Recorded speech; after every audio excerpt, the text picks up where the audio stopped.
மாவட்டம் திசையன்விளை அருகே அதிசய கிணற்றில் ஏற்பட்ட அடைப்பு சரியானதால் மீண்டும் தண்ணீரை உள்வாங்கி வருகிறது.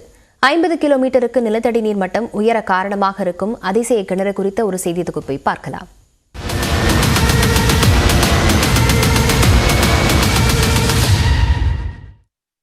வேற ஏதாவது இருந்தா அனுப்புங்க. யாரு?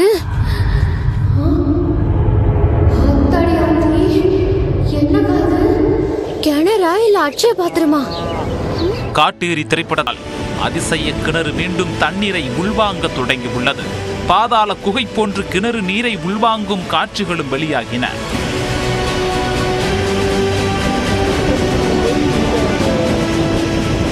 தனது கிணறு நிறைந்தால் அடுத்த 3 ஆண்டுகளுக்கு சுற்றுவட்டார பகுதியில் 50 கிலோமீட்டர் அளவுக்கு நிலத்தடி நீர்மட்டம் போதுமானதாக இருக்கும் என்கிறார் அதன் உரிமையாளர் சண்முகவேல்.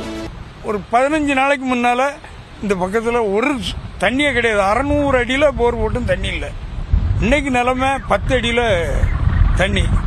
எந்த குளம் பெருகி நாங்கள் டைரெக்டாக வாங்கி சாப்பிட முடியாது. இந்த கிணத்துல விழுந்தா அடுத்த நாள் தண்ணிங்கிறதுல 1 வருஷம் நிற்கும். இந்த தடவை போயிருக்கிற தண்ணி எங்களுக்கு 3 வருஷத்துக்கு இந்த பஞ்சாயத்துக்கும் சரி இந்த கிராம விவசாயிகளுக்கும் சரி அந்த பஞ்சமே வராது. சிறப்பு என்னவென்றால் கிணற்றுக்குள் எவ்வளவு உப்பு நீர் சென்றாலும் நல்ல நீராக மாறிவிடுவதுதான். இந்த கிணத்துல தண்ணி போறதால கிட்டத்தட்ட ஒரு 50 கிலோமீட்டர் சுற்றளவில் கிரவுண்ட் வாட்டர் நல்லா ரைஸ் ஆகுது பார்த்துக்கிடுங்க. உப்பு தண்ணியும் நல்ல தண்ணியாக மாறுது. இன்னும் ஒரு 2 மாசத்துக்கு ஒரு ஸ்பெஷல் பெர்மிஷன் வாங்கி கண்டிப்பாக கிணத்துல ஒரு 200 கனஅடி தண்ணியாவது 2 மாதம் கண்டிப்பாக விடணும் அப்படின்னு சொல்லி கவர்மெண்ட்டு நான் கேட்டுக்கிறோம்.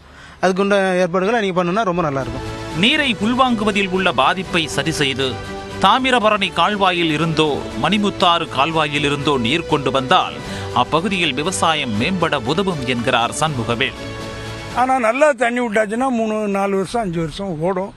ஆண்டம் பேர சொல்லி இது காலெல்லாம் கிளியராக இருந்தால் கிளியராக அதிகாரிகளும் நினச்சி தண்ணியை வருஷம் விட்டால் அந்த பக்கத்து கிரவுண்ட் வாட்டரும் சரி விவசாயமும் சரி நல்ல ஒரு பிரயோஜனப்படுவாங்க.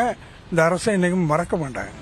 நெல்லை மாவட்டத்தில் பெருவெள்ளத்தால் சூழ்ந்த நீர் வடியவில்லை என்கிற குரல்களுக்கு மத்தியில் உள்வாங்குவதற்கு நீர் போதவில்லை என பேச வைத்திருக்கிறது ஆயன்குளம் அதிசய கிணறு. நியூஸ் 18 தமிழ்நாடு செய்திக்காக திருநெல்வேலி செய்தியாளர் சிவமணிவுடன் வரலாறு சுரேஷ்.